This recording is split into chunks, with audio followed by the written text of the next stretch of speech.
Welcome back. Thank you very much for sticking to time. I appreciate that. At any time the heat is just overwhelming to you, please let me know. I understand that this is a little tougher than we had thought today, so we still have the option of the other room. So, it could be as the afternoon wears on, we may do that after lunch. I'm not really sure, but we're just going to keep all our options open. Speaking of lunch, you get a 45-minute lunch break. Typically, that happens somewhere between 11:30 and noon.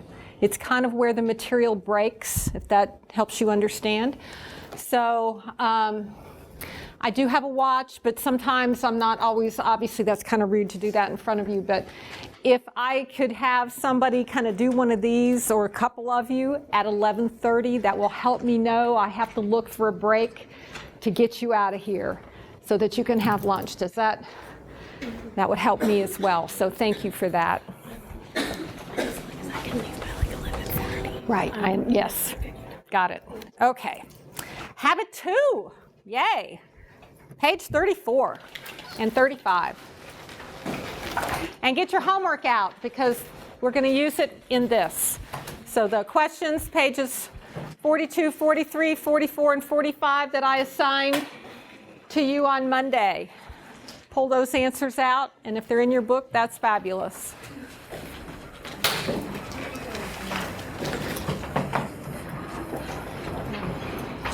Okay.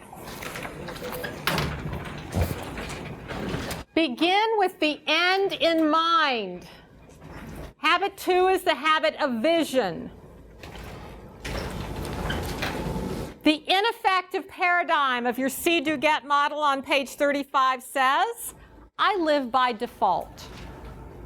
Hey, whatever rolls my direction, that's the way it is.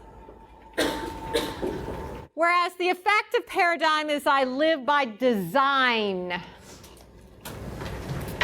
The principle being that mental creation precedes physical creation. Have any of you ever been part of building a house renovation, involved in some kind of a construction process? Raise your hand. Good, okay. Tell me, what was the first thing you did? Run and get your shovel? No? What did you do first? Plan. Oh, okay. Tell me what went into making that plan. Arguing. Arguing? Yeah. Okay. Budgeting? What else?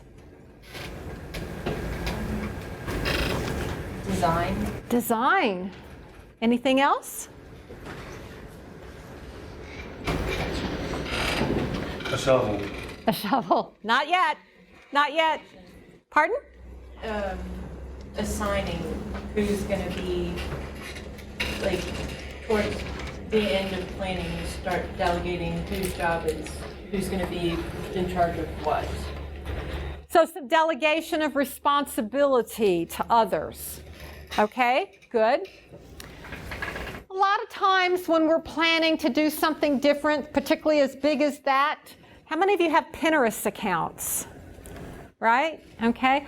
Oh, someday, I like that color. I like that paint. I like that wallpaper. I like, collect house plans, like to look at other things to say, oh, I'll take that door and that window and that roof line, and gosh, I like the way that garden lays, and da-da-da-da-da-da-da, right? Don't you do those kinds of things? Either, online or on paper, or just mentally you sort of collect those things as you go along.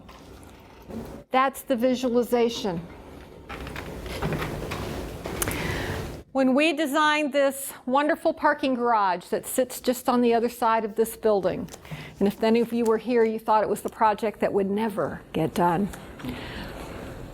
But even before the first piece of dirt was moved, there had been student committees and faculty committees and administrative committees, and people went out and looked at parking garages at other campuses. and they brought back ideas, and they talked to each other. What do we need? What do we want? What can we afford, right? And all of this came to producing something called a what? ETSU parking garage? A parking garage. But on paper, what's it called? Blueprint plan. A blueprint. It's called a blueprint. And changes made after the blueprint is approved are very expensive. So you want to put a lot of time and effort and arguing into everything before that blueprint is drawn. And once you have the blueprint, then you get the shovels. Then you bring in the bulldozer. Then you order the materials. And then you deal with the weather and hope it cooperates. So, we have a parking garage. It's a lot of work. How many of you think your life is more important than that parking garage?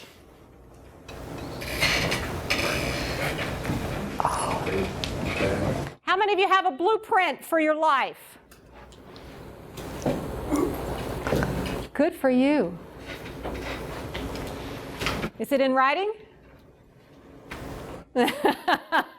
Okay. That's Have it all planned out. That's what Habit 2 is about. Your life is more important than a parking garage.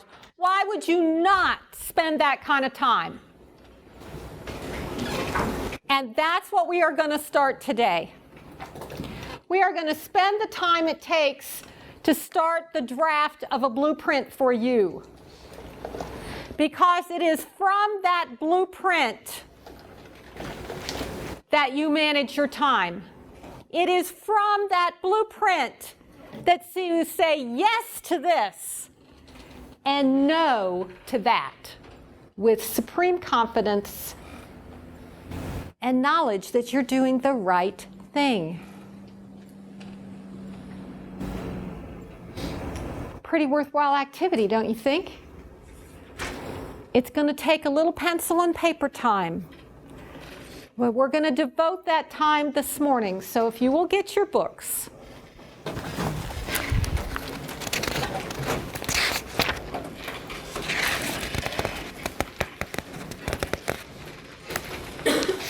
And let's start at the top of page 37. And this is going to be a little bit of speed thinking and speed writing, okay? Top of page 37.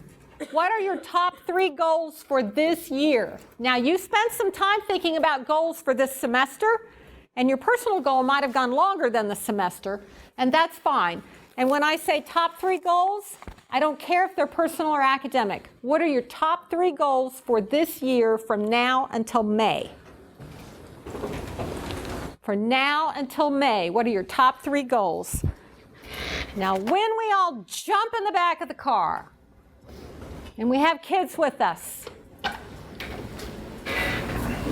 and we're heading off to somewhere, and before you could practically get out of the driveway, what do they all say? Are we there? Yes, I need to go to the bathroom, and are we there yet?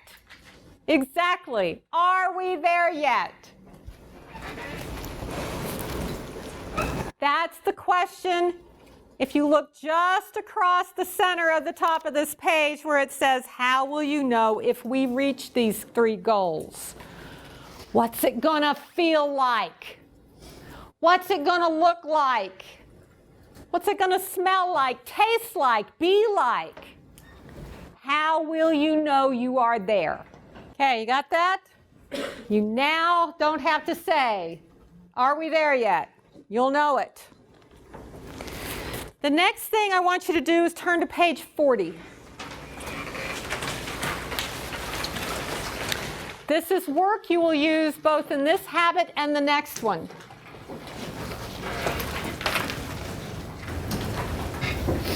Now don't fill in the little boxes yet. So you can write in the margins, or if you have another piece of paper, or do it on the back of the sheet that I gave you about proactive language. You can use that as a scratch pad. So what I would like for you to list, this is a draft list. I want you to think about the roles that you have in your life. What are the roles that you play? Everyone in this room is a student. That is a role that you play.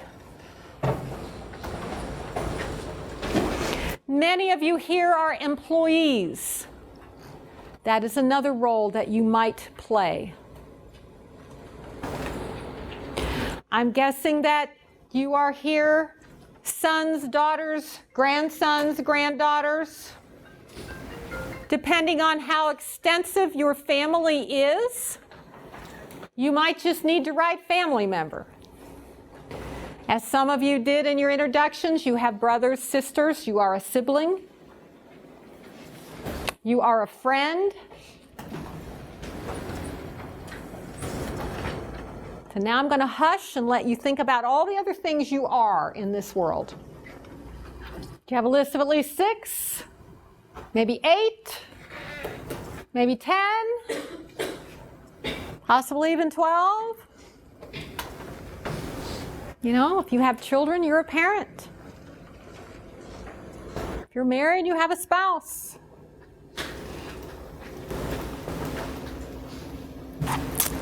If you've made and put your heart into being a teacher, you're a future educator.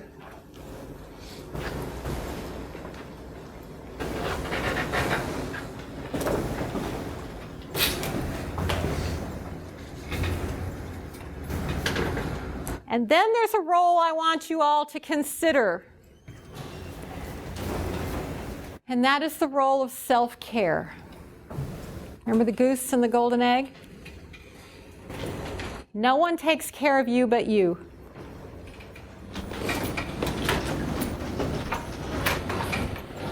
Now, in all the things you came up with and the suggestions that I called out, I want you to take this list and narrow it to 7. I want you to pick your 7 top roles. Once you've determined your 7 top roles, I want you to put them in the little, I'm going to call them arrow boxes on page 40. Then under that, you see in that box, it also said key person. That means who is the key person or key people that that role touches. So for example, if you wrote down future educator, then the person that that touches is your future students. If you wrote down self-care, then the person that touches is you. If you write down employee, then the person or persons that touches your customers and maybe your boss. If you wrote down parent, then that's the names of your children. You get the way that flows? You'll see on the rest of the page of 40 and over on 41, this column called tribute statements, and the next one, long-term goals. Let me get the essence of what it is you want to describe in those lines in that box. It kind of follows the same mode as the see, do, get model. If I see this as my role, and these are the people that are going to benefit from this, the proof that I have acted in a loving, respectful way in this role is by the things they say about me. It's by what I did in that relationship. Now, I know we could write paragraphs about this, but what I want you to do is start to capture the essence of what it is that you want to do or be for these individuals.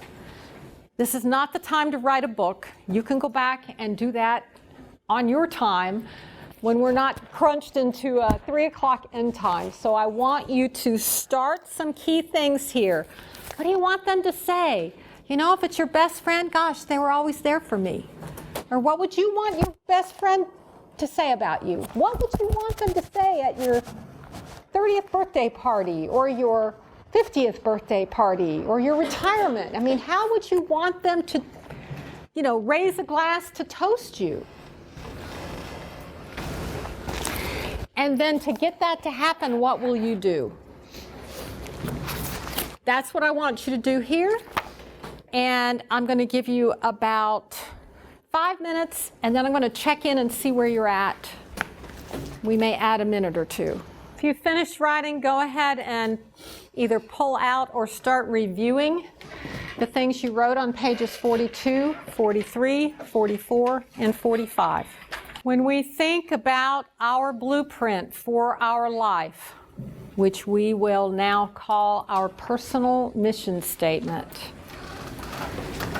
it is influenced by the goals that we have for ourselves, by the roles that we said were just vital to who we are, by the things those key people, by the way we want them to feel about us.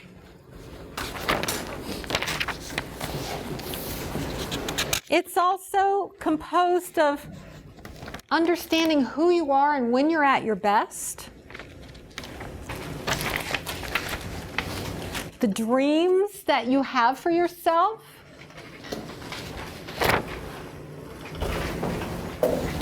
the kind of contribution you want to make in this world, and thinking about those people that have influenced you, family members, friends,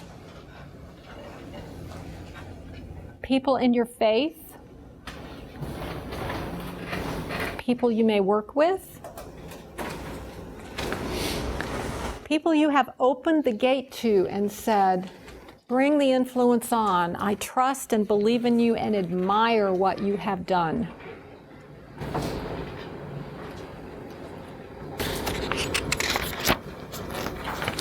So I want you to just kind of soak that up like a sponge.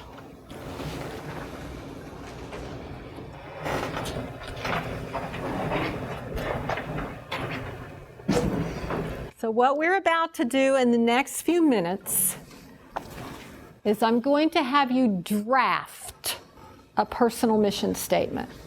And what that means is I'm not collecting this draft that you do in the next few minutes, but I am collecting a polished version of that you will submit by Monday. I have it on both sides of the screen. That is, this Monday. Normally you don't have a turnaround that quickly on an assignment, but we need this one turned around that quickly. So it is due Monday in the Dropbox at 11:59 p.m. Sorry about that. Where's my brain today? p.m. Like the other mission statement that we wrote for the class, 3 sentences max. And here's where most people make the mistake. So here we've done all this work to talk about all the pieces and parts of you. And then they turn in a mission statement that's either one side or the other. I will send it back to you and say, not happening. This personal mission statement will become part of the first paragraph of your belief essay. That's one reason I want it in advance.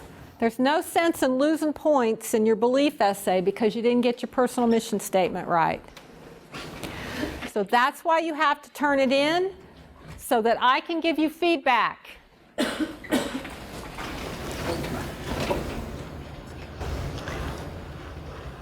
And if you knew how many of you there are, it's a lot of feedback.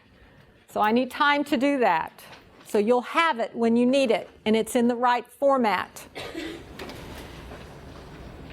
The mission statement that you write today can be a bunch of words, phrases, whatever. Don't even have to be spelled right. But the one you turn in Monday better be spelled right. And it needs to be in sentences, no more than 3. You can turn in 1 and that's fine, if it really says what it needs to say. And yours all will be different. They need to be different because you're all different. It needs to reflect the personal and professional side of you. I know this belief statement is why you want to be a teacher, but you know what? We want to accept you into the program, not just because of the professional you, but because of the personal you. No one hangs up a part of themselves on the coat rack when they come to work every day. It is the whole person that is in this classroom. It is the whole person that teaches you and learns from you. So we want to see the whole person reflected in this personal mission statement. Does that make sense? Okay. So the process by which we will do this. I have one of those wonderful, inspiring little films that will just last a couple of minutes. I'm going to play it. When the video portion goes away, I will put the lights back up, and I want you to pick up your pen or pencil and start writing. The music will play.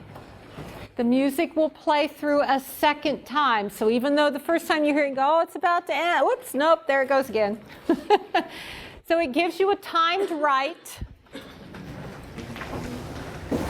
And it gives you a chance to put all those thoughts that are bubbling around inside of you down on paper,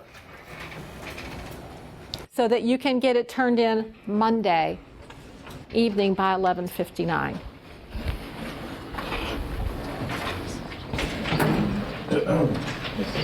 Question about the process?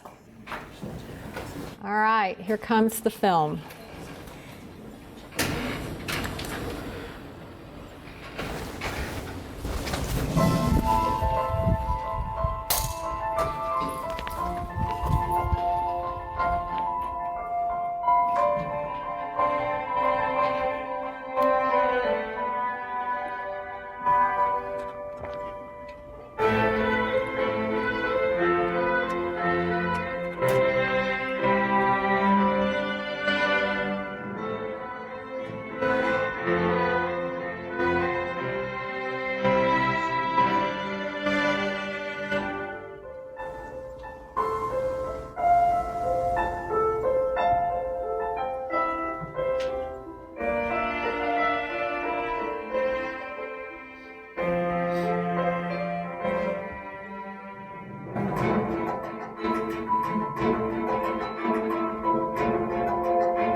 Build your blueprint.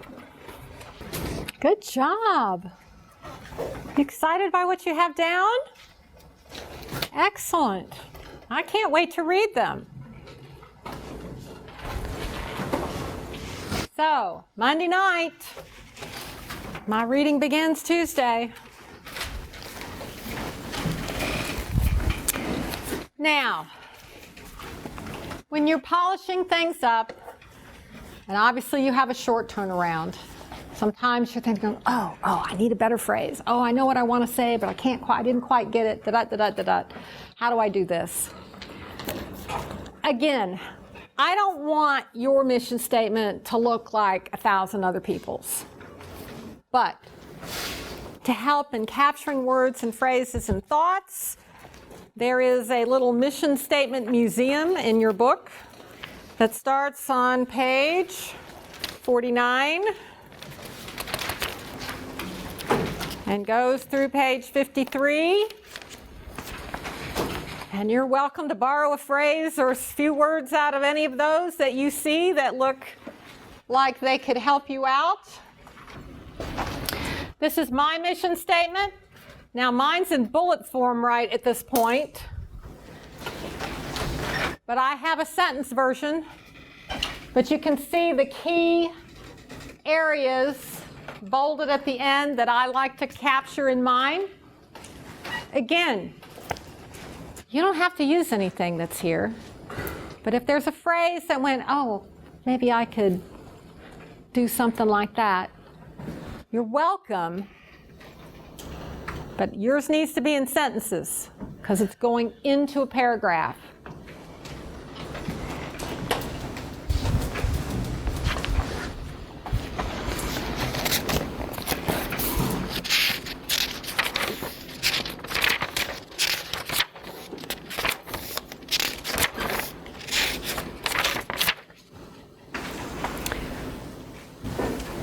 Ready to start habit 3. Woohoo! We're making progress. Page 59, 60, 61.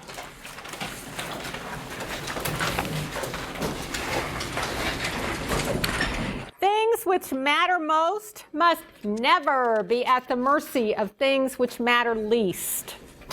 Have we not just figured out what matters most to us? We spent all this work in habit 2. What is our blueprint? This is what matters the most to you. This is where your heart and passion begin. Therefore, if this is what you are about, then this is where we need to spend our time. Hence, now we get to habit 3, which is put first things first. These are the first things. Gosh, how easy is that? Now, the see-do-get model on 61. The ineffective paradigm is that I put urgent things first. The effective paradigm is that I put important things first. The principle is that effectiveness requires your integrity to act on your priorities. Sometimes that's hard, isn't it? How many of you have a budget to manage your money? You know, you have so much for rent and utilities and food and tuition and books and all that kind of stuff. Got to feed gas to your car, et cetera, et cetera. And if you don't spend it all that month, then you can have either what some of us call mad money, which is something to go have a little fun with, or we save it.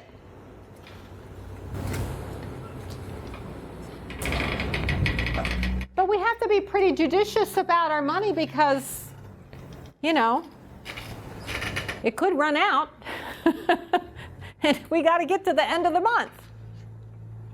I've always kind of went off a policy of both. Anything extra I have at the end of bills and everything I've taken care of, I take half of that, store it in bank, keep that there, half of the extra money, and the other half, if there's something I want to do or something I want, I use that. If I don't have enough, then I wait till next payday. And I save that too until.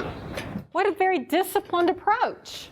He's talking about if he has money left, he automatically saves 50% of it. And then if there's something he wants, he rewards himself by having been a little miserly. and treats himself to something, or if that treat cost is not, it's not all right there, then he waits to the next month and hopes he was miserly again and can then treat himself to what it is that he wanted. Very wonderful approach. So what if I said to you, you know what?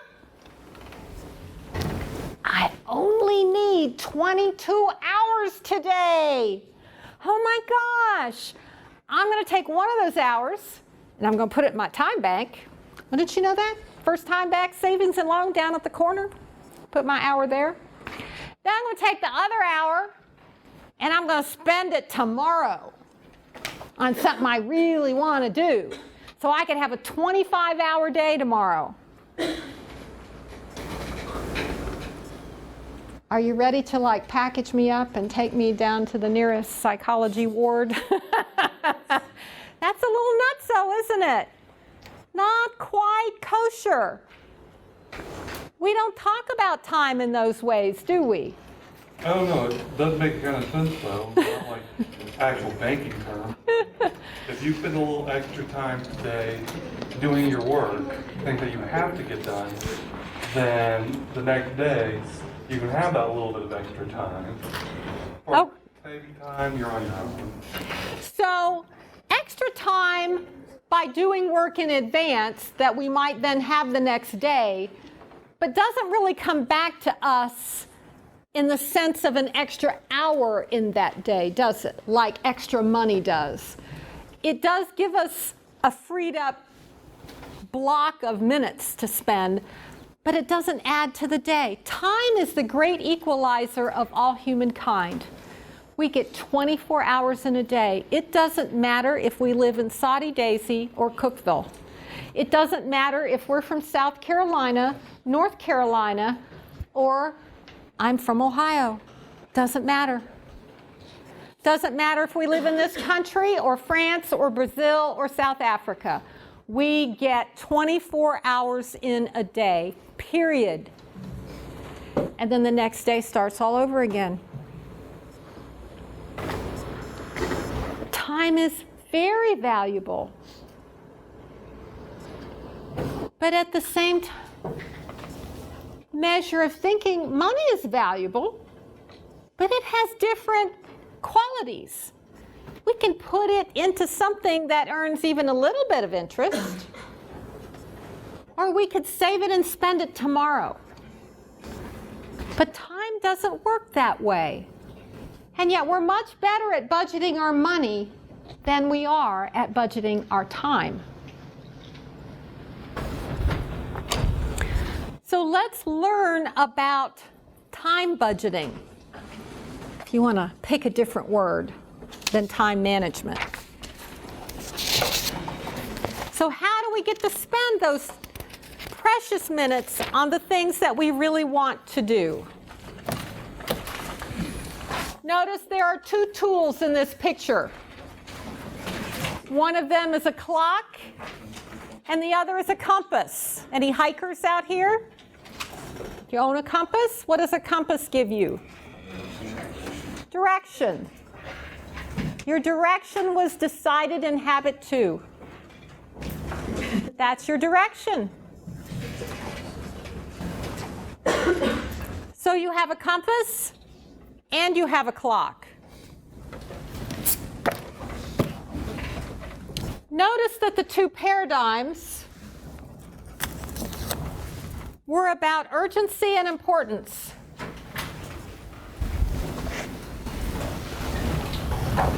See if I can zoom that up a bit. Is that better? You obviously have a book, but the ineffective paradigm was about being only focused on urgent. Somebody define urgent for me. Yes?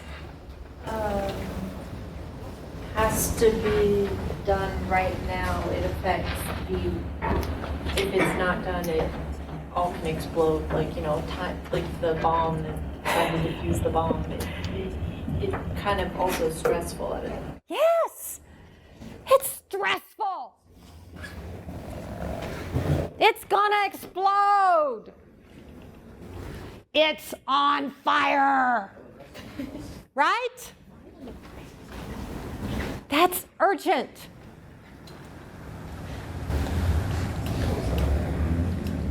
Notice the other dimension is importance. And we said that was the effective paradigm. Define important to me.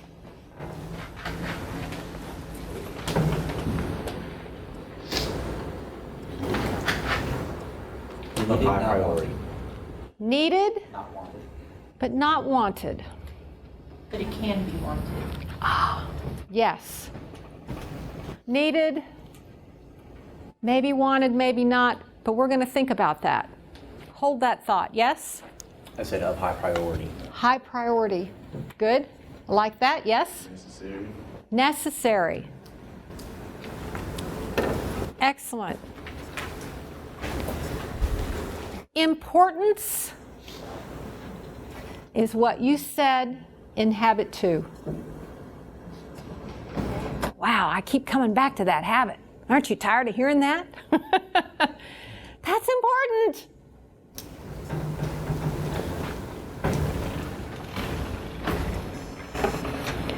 If we think about the things that we have to do in terms of urgent and importance, activities that represent your values, your mission, and your high priority goals. That's habit 2.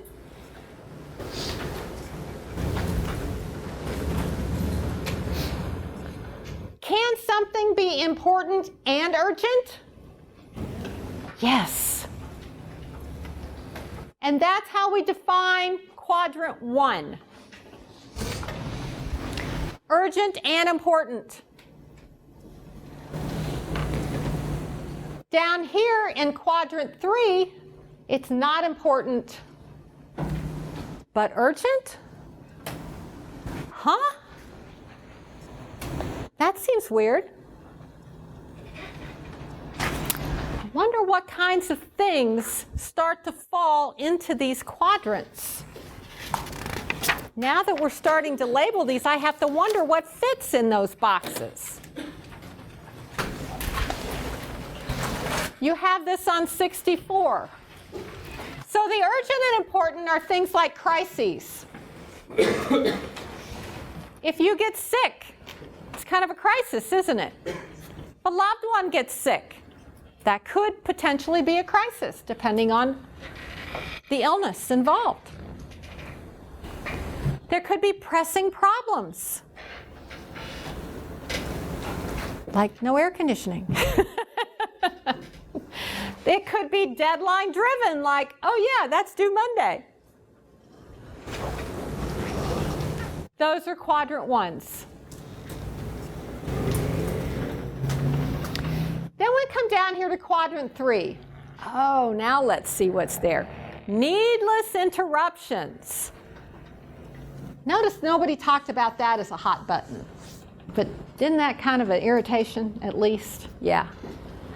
Unnecessary assignments. When you don't understand why you have to do something, it's kind of irritating to have to do it. Unimportant meetings, phone calls, mail, or email. Don't you hate sifting through all the junk mail to get to the 1 or 2 things that might be worthwhile in there? And other people's minor issues. You know, those spewy things? The people who always seem to have drama going on in their world, and you want to be the best friend on the planet, but after a while, it just kind of wears you down. Yeah. Quadrant 3. I refer to that quadrant as the quadrant of deception. It disguises itself. It pretends that you should pay attention because it's a noisy quadrant. Those emails, texts, and phone calls, hear me, attention, bing, bing, bing, bing, bing, I'm here, right?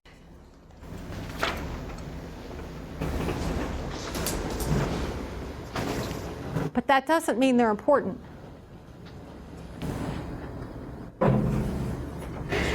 It fools you, fakes you out. You get in there, you open up, you go, oh, I didn't need to do this. What did I read this for? Right? Gosh, can y'all just stop sending this junk?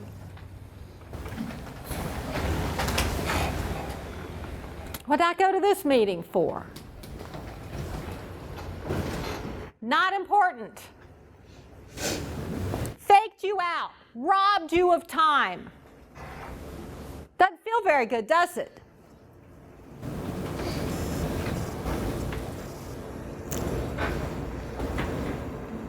Staying out of quadrant 3 takes time and judgment and a little practice. It's not that we all don't get faked out here and there. All of us do. Don't beat yourself up over it. But try to be more judicious to stay out of quadrant 3. You can take the sound away from your email as it comes into various technology pieces. You can open your email if you use Outlook, or excuse me, you can open your Outlook in a different screen other than email. Oh, you could actually set it on your task list to open there instead of your email. You can do things to not get distracted and deceived by quadrant 3. Then you have quadrant 4. Whoa, we really shouldn't be spending time here. Trivia, busy work, irrelevant stuff, time wasters, escape activities, excessive TV, internet, and relaxation. Emphasis on that first word, excessive. How many of you have a favorite TV show or two? Yeah, me too. Absolutely. Let's just say your favorite TV show comes on, I don't know, I'll make it up, Tuesday at 9 o'clock. And it's an hour. And you work really hard not to have a class or a commitment then because you love this show.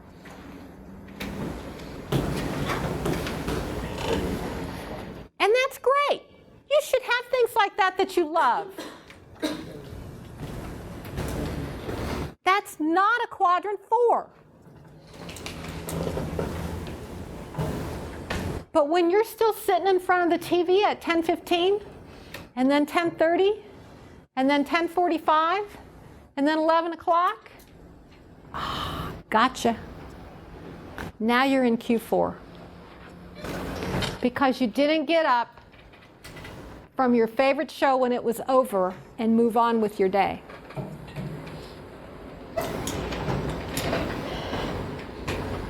That's the difference. Now let's come back up here to quadrant 2. Not urgent, but important. Preparation, prevention, planning, relationship building, preventive maintenance, such as changing the oil in your car, values clarification. Oh, that's that Q2 stuff, huh? That's habit 2 stuff.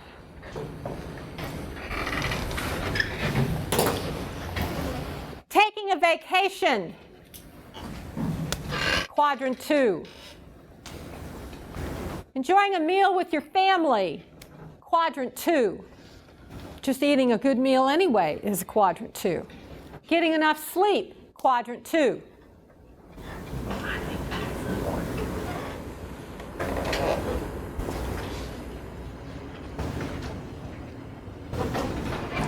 A lot of good stuff happens in quadrant 2.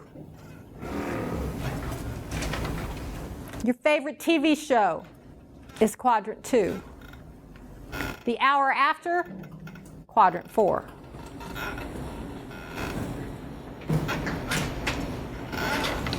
You need to become very familiar with these quadrants because you have an assignment. that for you is due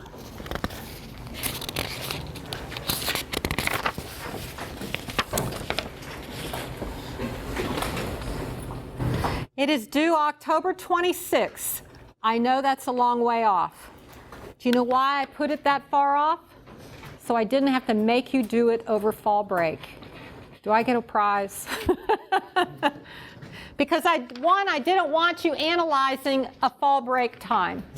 I really wanted you to analyze a school day and a weekend day in a normal week. And I had to get you past homecoming, and I had to get you past fall break to make that happen, and therefore the due date just got pushed back. So please, I won't let you forget in class. I'll keep doing reminders.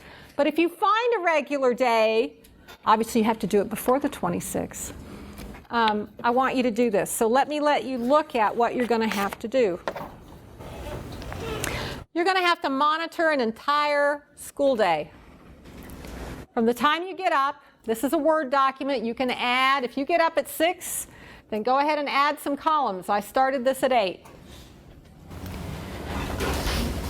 Until you go to sleep. Not like a nap, but I mean sleep. What did you do that day at that time? Were you in quadrant 1, quadrant 2, quadrant 3, quadrant 4? Don't just check the box. Tell me what you did. And chances are you did multiple things in that hour. Maybe you ate breakfast and played video games. So the breakfast is here. The video games, yeah, somewhere here, probably. I don't need to know that you had Cocoa Puffs for breakfast. I just need to know you ate breakfast. Okay? That's the level of detail I'm looking for. So you need to do this on a weekday when you have classes. And then I want you to analyze it. How much time did you spend in the different quadrants? What did that mean to you? Gives you some good feedback on how you're spending your time. Then I want you to do it again on a weekend day. I don't care, pick a Saturday or Sunday. And I want you to do the same thing. Both documents are in one big document in D2L. It's called the Time Management Analysis and Quadrants. And for you, if you're in section 001, let me rephrase that. If you're in section 001, it's due October 26th. I didn't bring the 003 with me, but you have a much sooner due date. So if you are, and I mean much sooner, I think you're due, if I remember right, just before fall break. So you need to zoom that due date up. Because obviously they had it last Saturday. So they were on a different schedule. Questions about that assignment? See how important understanding those quadrants are? You're going to have to analyze it. Because if you really think about what you do every day in terms of the quadrants, you will do a much better job of spending your time. And here's how that's going to happen. How many of you keep a to-do list? Excellent. Writing things down is a good thing. How many of you take that list and give it a score for each item in terms of how important it is? So I want you to add that to your planning skills. Is this item on this, just because you write it on your to-do list, does not automatically mean you have to do it. I normally just organize my list from most important to top to least important. Good for you. Well, let's actually label the item so you know where those breaks are. And let's give it a grade. You can give it a quadrant score, or you can grade it like you would grade a test, A, B, C, D. So things that are very, very important and relate to your mission and your values and your goals, they either get a Q2 or they get an A.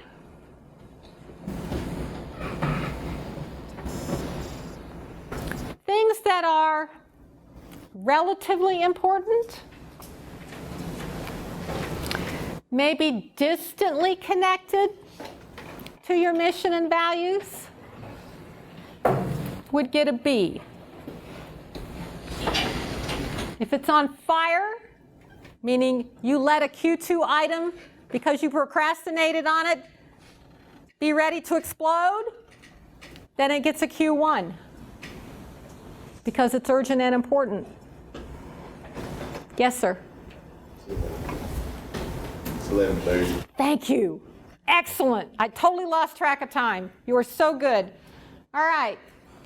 So now you have that list.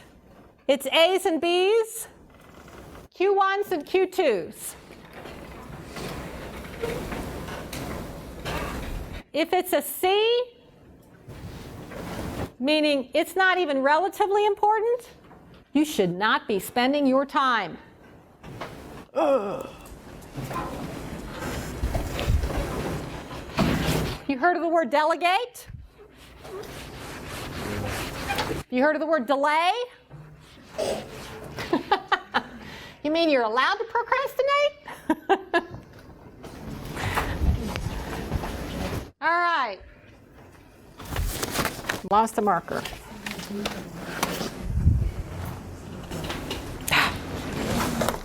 So, delegate, delay, delete, the 3 Ds.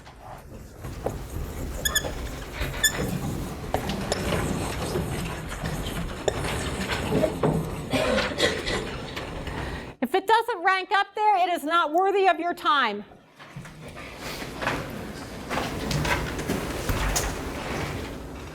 Doesn't always mean you get the low priority items and give them to somebody else to do low priority items. You need to have the courage to probably just get rid of them.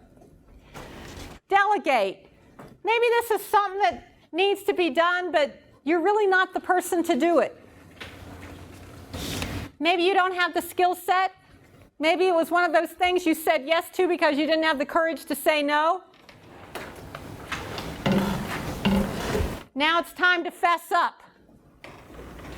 I know I said I would do this. I really didn't want to disappoint you, but the honest truth is, I can't get it done in the time you need. And I would rather tell you now than wait until the deadline and not have it done. I'm just going to be so honest with you because I respect you. And I know you wouldn't want me to disappoint you. Gosh, could you have that conversation? You need to practice those words. Delay. Maybe it's something you need to do, but once you really think about it, maybe the owner of that item, whatever it is, and you could negotiate a different due date.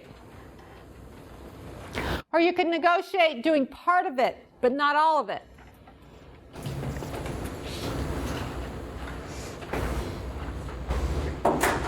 So there are ways that you can handle these things without overloading your schedule.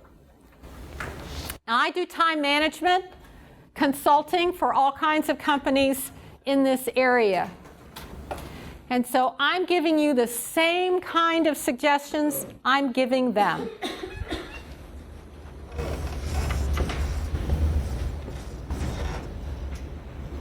Important number. When you do plan your day, and I haven't exactly told you how to do that yet, I want you to only plan about 85% of it. Now that doesn't mean infringe on your sleep time. That doesn't mean infringe on your meal time. That means you lay out those important things that you have to do. Got to go to work. Got to go to class. It's my mom's birthday this week. Got to show up. Got to spend time to go find a card and a gift. Put all that in your schedule first. Got homework, working on phase 2 of this research paper, you put all that in. Then you look and say, how much of that day is booked? You can count hours and do math. If you're at 85%, stop.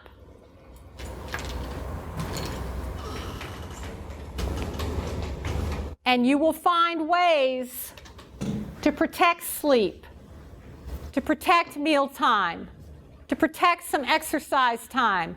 You can't kill the goose.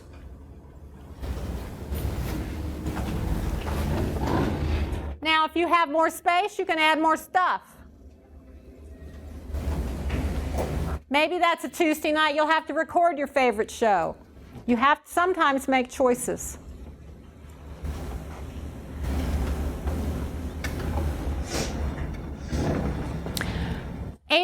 %, because we are terrible at estimating how long it takes to do something. True? Gosh, I thought doing this was going to take an hour. I've been here almost 2 and I'm still not done. Has that ever happened to you? Yeah.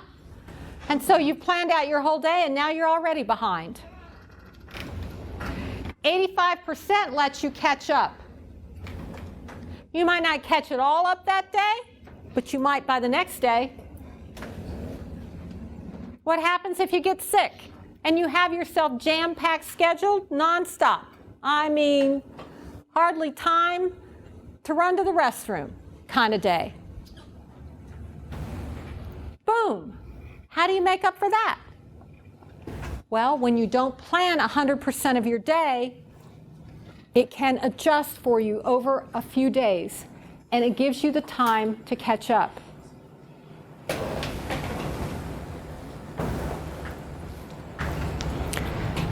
How many of you have a regular planning time that you do on a regular basis every week? Raise your hand. Without fail. Bravo. Standing ovation. Thank you. Excellent job. For the rest of you, take a hint. It is what keeps people sane and successful. I want you to pick a time every week that works for you. Doesn't have to be the same time as everybody else. And I want you to sit there with your list of things to do, take the time to prioritize them in that space of time, and put them in your calendar.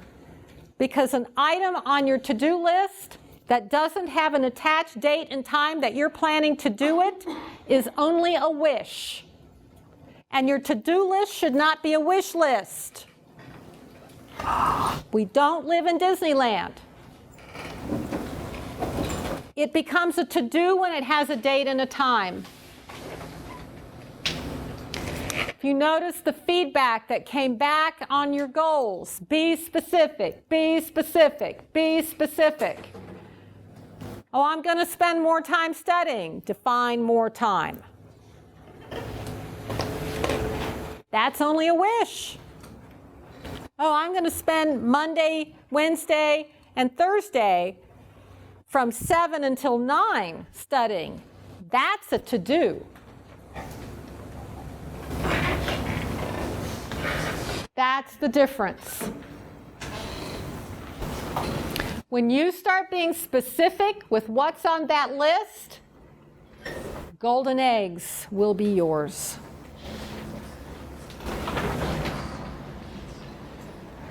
Does that mean you can never be spontaneous anymore in your life? Heck no.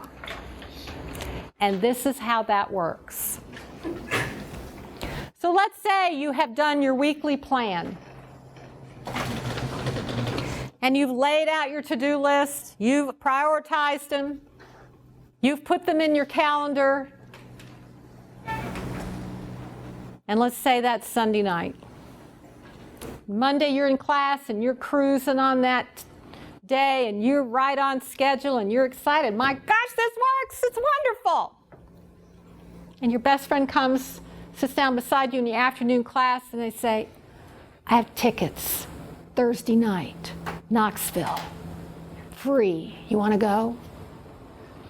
And you look at your schedule and you went, but I've already promised myself. Aren't we terrible about promises to ourselves? Oh.